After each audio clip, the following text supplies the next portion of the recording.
जय Shri Ram. Hello everyone, myself Aman Mishra. आज मैं लेकर आया हूँ आप सबके लिए क्लास 12th का फिजिक्स का सिलेबस। पिछले लेक्चर में हमने क्लास 11th के फिजिक्स के सिलेबस के बारे में डिस्कस किया था। आज यहाँ पर हम क्लास 12th के फिजिक्स के सिलेबस के बारे में डिस्कस करेंगे। चलिए देखते हैं। यहाँ पर हमारा जो क्लास फिजिक्स का सिलेबस है इसमें दो पार्ट हैं। जैसा कि आप जानते हैं 11th में भी दो पार्ट थे, वैसे ही 12th में भी दो पार्ट हैं। तो आप देखते हैं यहाँ पर फर्स्ट पार्ट में यूनिट फर्स्ट है हमारा इलेक्ट्रोस्टैटिक्स। ठीक, आपने क्लास 10th में पढ़ा होगा इलेक्ट्रिसिटी, उससे थोड़ा सा एबव लेवल का है। हमें देखना है यहाँ पर इलेक्ट्रोस्टैटिक्स। स्टैटिक्स मीन्स जब हमारे चार्ज रेस्ट में होता है। ठीक है, तो हम यहाँ रेस्ट में अपने चार्ज को पढ़ेंगे, जिसमें फर्स्ट चैप्टर हमारा है electric charge and field. Okay, charge क्या है, फील्ड क्या है, इन सबको पढ़ेंगे। कूलम्ब्स का लॉ क्या होता है, बाकी चीज़ों को हम ऐसे पढ़ेंगे यहाँ पर। और यहाँ पर हम एक्स्ट्रा चीज़ों को जानेंगे। आपको आसानी से सब कुछ हम बताते चले जाएंगे और आपको सब ऐसे माइंड में फील होता चला जाएगा। लगेगा कि फिजिक्स नहीं हलवा है ये। बहुत ही मज़ा आएगा आपको बस तैयार रहना है इसको अच्छे से पढ़ने के लिए और समझने के लिए।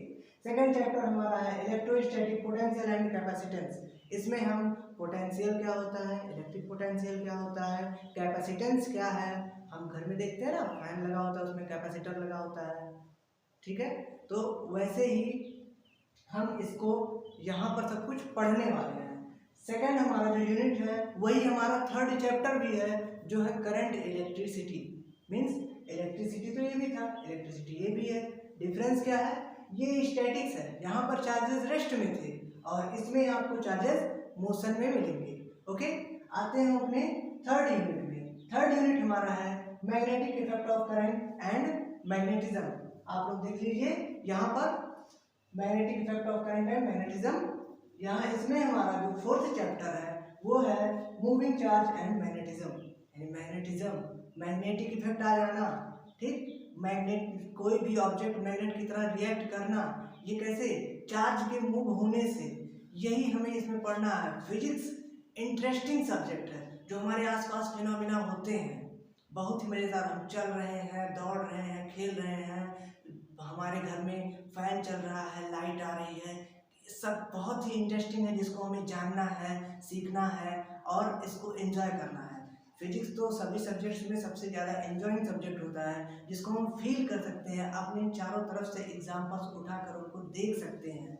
ठीक है, आते हैं अगला हमारा जो फिफ्थ चैप्टर है मैग्नेटिज्म एंड मैटर। ओके, इसमें हम क्या पढ़ेंगे, मैग्नेटिज्म क्या है, किसी मैटर के लेंज के लॉ को पढ़ेंगे, फैराडे के लॉ को पढ़ेंगे, ऐसे ढेर सारे लॉस पढ़ेंगे और कुछ रूल्स पढ़ेंगे, जनरेटर, मोटर, इन सबको ऐसे इसमें पढ़ना है।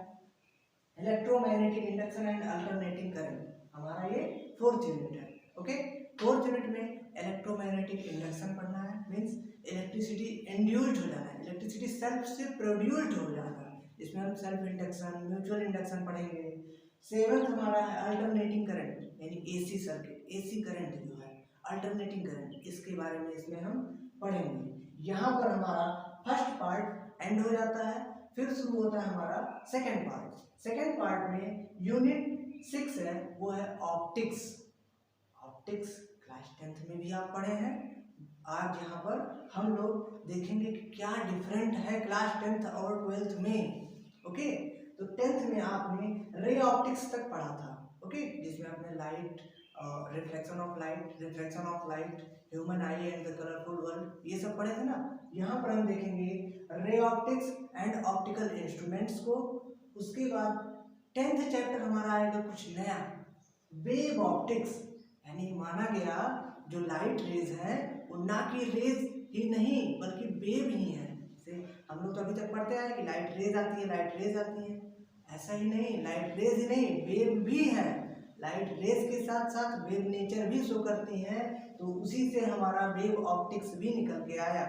आ जाते हैं हमारे अपने 7th यूनिट पर। यहाँ पर हमारा 11th चैप्टर है, जो है dual nature of matter and radiation. इसमें हम मैटर के डुअल नेचर को डिस्कस करेंगे और देखेंगे मैटर का डुअल नेचर क्या होता है, रेडिएशन क्या है, ब्लैक बॉडी रेडिएशन क्या है, ऐसे ही नई नई चीज़ें हम देखेंगे। आगे चलते हैं तो आगे देखिए एटम एंड न्यूक्लियाई, ये हमारा 8th यूनिट है। इसमें हमारा चैप्टर 12 है एटम एंड 13 चैप्टर है वो है न्यूक्लियाई, यानी हम एटम के बारे में न्यूक्लियाई के बारे में डिटेल में पढ़ेंगे। 9th यूनिट हमारा आता है इलेक्ट्रॉनिक डिवाइसेस, यानी इलेक्ट्रॉनिक डिवाइसेस क्या हैं, जिसमें हम सॉलिड एंड सेमीकंडक्टर को पढ़ेंगे। ये हमारा 14 चैप्टर है। जैसे आप लोग सिलिकॉन की चिप देखते हैं ना, तो ये सब सेमीकंडक्टर डिवाइसेस में ऐसे ही आपको धीरे धीरे रेक्टिफायर और काफ़ी चीज़ें पढ़नी है। आगे जब आप पढ़ेंगे तो सब आपको समझ में आएगा, आसानी से सब समझ में आ जाएगा। यूनिट 10 है हमारा कम्युनिकेशन सिस्टम, इसमें हमारा प्रिंसिपल ऑफ कम्युनिकेशन है।